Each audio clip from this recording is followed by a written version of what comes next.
So I've tried the Strikepack FPS Dominator, also available on Xbox, but I play on PS4. Is it worth the buy? I'm gonna get into it. Let me know what y'all think.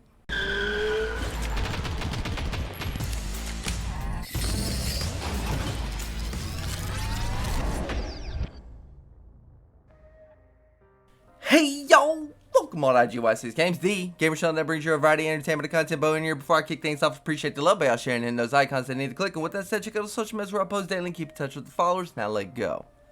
Strikepack FPS Dominator, like I was saying, available on PlayStation 4 controllers as well as Xbox. The current before the new Series X, whichever one that one's called. Fuck you, Microsoft. Make that shit more memorable. Now, to the subject at hand. The Strikepack FPS Dominator. I gave it a go, only on the Division 2. Never tried it on the other games I played, Ghost of Tsushima or Destiny 2 or anything like that. But I can say, I've only used the basic mods that this Strikepack comes with. Now I'll get into further review on the next video with the Strikepack where I activate the mods that are specific to the Division 2. But for now, we're going to stick to the basics that you get when you just buy the Strikepack itself. But first, before I get into those mods, let me just go over the overall Strikepack. Now, you put this little attachment on the back of your controller, plugs in, and then you have multiple ways of setting it up. I play where I switch R1 and R2 and L1 and L2. Well, guess what? They have a mod for that. And that's simply just setting it up one time and it's set. So I still shoot with R1 and I still aim with L1. That works fine and dandy. But here's an issue I ran into.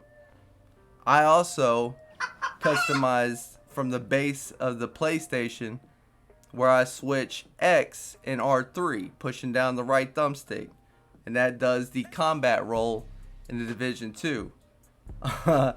When you set this, when you have that setting on the Strikepack FPS Dominator, no bueno. Shit does not work. You cannot take cover. It's too sensitive or something, and so I had to retrain myself to use the dodge with X and physically pushing the button X, and R3 is what? The melee. So that's a big con. Pros and cons, that goes definitely in the con side of the list. Now we can just go, oh, the paddle location. Now, the fact that I prefer the Sony back button attachment over the Strikepack tells you something. It's like right on the insides of the grips of your controller. So you it's not a natural hold in your hand when you're gripping the controller. It's so deep that you kind of have to train to use your ring fingers. Or you could get away with your middle fingers, but then you're losing tactical grip on your controller. It's very uncomfortable, but I've gotten used to. After a couple of days of using it, I got used to using my ring finger to hit those paddles. Now I set my paddles for the left trigger, or the left paddle. Sorry. The left paddle I set for putting on an armor kit, and the right paddle I set for reloading. I guess I should do it for the dodge now, but it's so inconvenient on the location. But I guess if you really want to stick to it and make it work, you'll get eventually comfortable with it. I've just found what's easiest for me is using my ring fingers. Now, for the actual mods themselves, the base mods when you're playing the Division 2, well, for one, those semi-auto rifles, those M1As with the close quarter combat, or the SOCOM M1As, which I love. Not only is it full auto, but I believe it brings a tick or two up on your RPMs. That bitch at the intro, yeah, that was the M1A close quarter combat, and you saw how that bitch went off. So you do get a boost in your rapid fire, and you make your semi-autos fully auto. Now, here's the big one. Throw the Ravenous, equip that bitch, and have that full auto going. Oh boy, your day is changed. You have discovered a new realm when using the Ravenous. It's pretty OP. So I would say for the first mod, which I do use when I use it, is the rapid fire.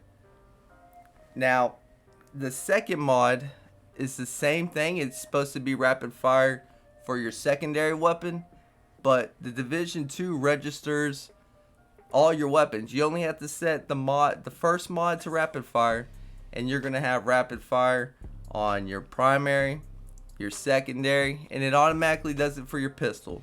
So everything is just hold down and it's full auto and rapid fire, even if they're just semi-autos. Now, that's that. As for the other mod I use is the anti-recoil, which is the mod slot 3 for the Strikepack, and I really don't notice a difference. It's supposed to kind of auto lock. The game already does it for you with the aim assist. So as for the anti-recoil, I don't notice it. In fact, I probably prefer it off because I'm so used to the weapon kicks in the Division 2. I'm used to slightly just holding up on the R3, just holding up the right thumbstick and naturally just keeping that recoil down with just the thumbstick itself and not relying on the mod, because I honestly can't tell much of a difference. As for the rest of the mods for the base of the Strikepack, the mods that they come with, I don't use any of them. I don't see a need.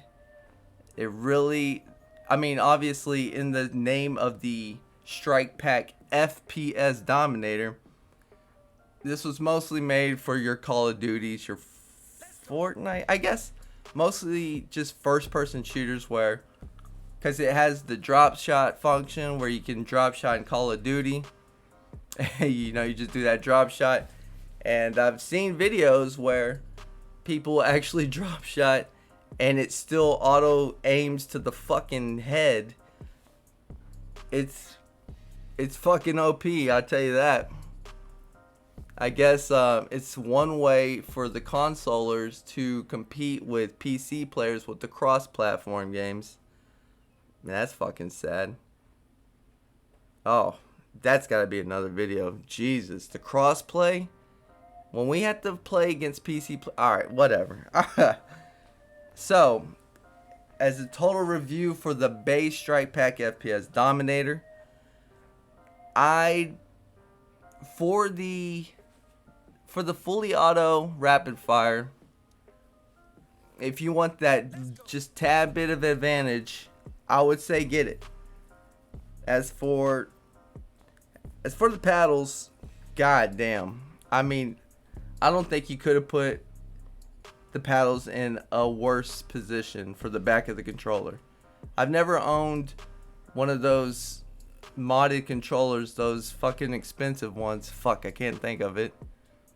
Whatever those are, they seem to be in a really good position on the back of the controller. Just like the Sony back button attachment, it's not directly inside the handles of the controller, it's more on the back side of the controller, which makes it a lot more comfortable and natural to just tap those buttons instead of reaching within inside that grips of the handles. So, man, would I buy it? It's $40 retail. Would I buy it just for the fully auto? I would probably say no, not for $40. But they do have mods that are specific to a shitload of games, but you also have to buy a subscription. So I'll get into that when I check out the mods. I have a buddy here, he'll share them. Sorry, I'm not going to purchase a subscription. I just want to test it. So I'm just going to test it, and I'll give a review on the TD2, the Division 2 specific mods, and I'll let y'all know about that. But let me know if you have the Strikepack FPS Dominator. Tell me how you think, and if you're thinking of checking it out. If you were to check it out, I mean, you got the benefits of 2 additional buttons with the paddles. You get fully auto, you get rapid fire, you get anti-recoil. I mean, it's something to think about. I'm not going to be on top of a hill saying, must have, fucking buy this now, become a fucking PvP god. I'm not going to be that guy. But I still don't have an outro. Be looking for our debut premiere for the Initializing Games podcast dropping tomorrow. That would be Wednesday, November 11th, 2020. And I'll be back with the review with the Division 2 specific mods and tell you how it goes from there. And as always, agents, I say peace.